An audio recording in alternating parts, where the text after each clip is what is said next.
Hello, my name is Rita Akbar.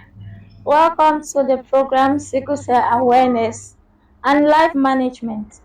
Today we are starting with something very simple but powerful understanding. Because many of the challenges around sickle cell disease are not just medical, they are informational. People make life altering decisions without fully understanding what is at stake. So today we correct that.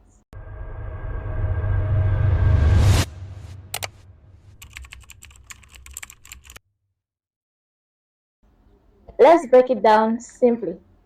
Sickle cell is a genetic blood disorder. That means you don't catch it, you inherit it.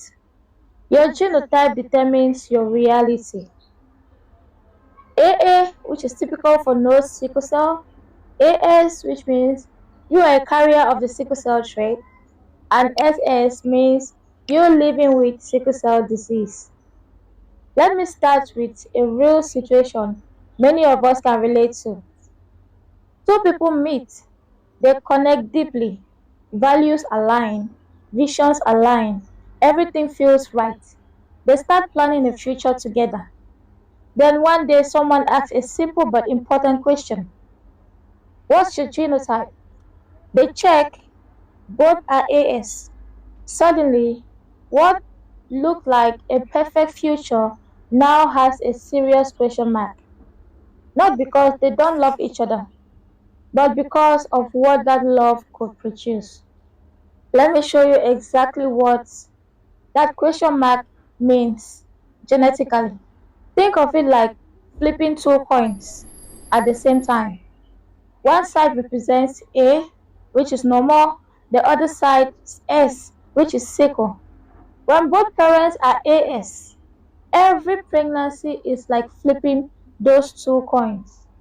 25% chance both come up AA, which is typical for no sickle cell, 50% chance one A and one S, which means they are carriers of the sickle cell trait, and 25% chance both come up SS, which means the child has the sickle cell disease.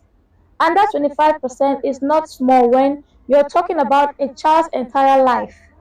In many parts of sub-Saharan Africa, the sickle cell trait is carried by 10% to as high as 40% of people in some communities.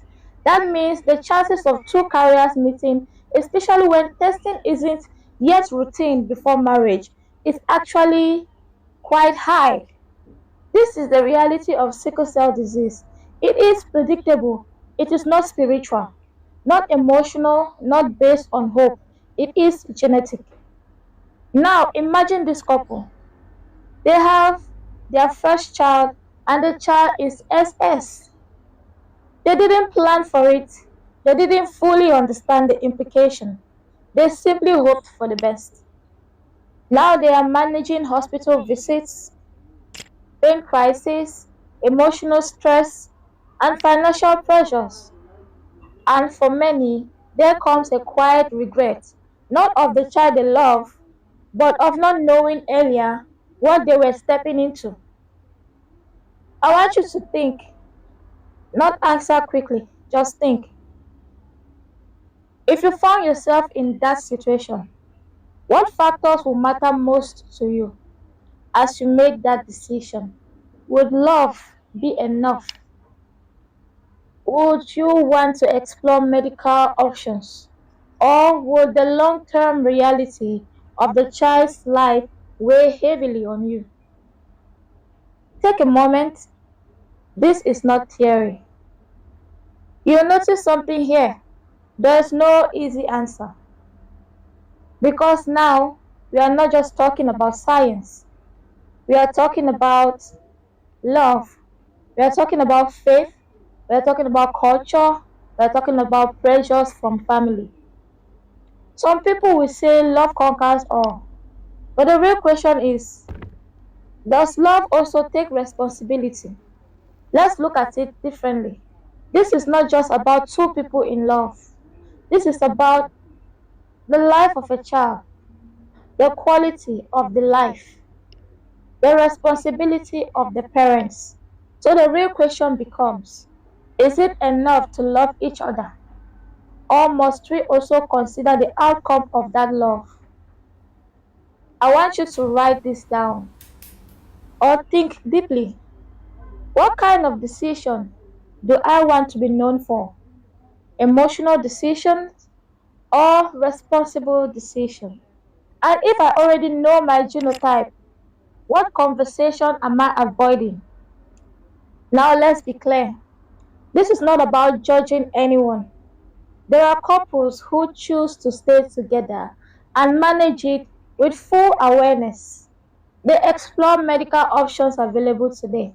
Or there are some who make the difficult decision to separate. The goal here is not to force a choice. The goal is to ensure whatever choice you make it informed. Because what's dangerous is not love. What's dangerous is ignorance, avoidance. We'll figure it out later. It has consequences. So here's where this becomes personal. Based on what you've heard today, what will you do differently? Will you check or confirm your genotype? Will you have that difficult conversation? Will you rethink how you approach relationships and family planning? You don't have to announce it, but you must decide it for yourself and for the next generation. Love is powerful, but love without responsibility can create pain that lasts generations. So the goal is not just to love well, the goal is to choose wisely. Thank you.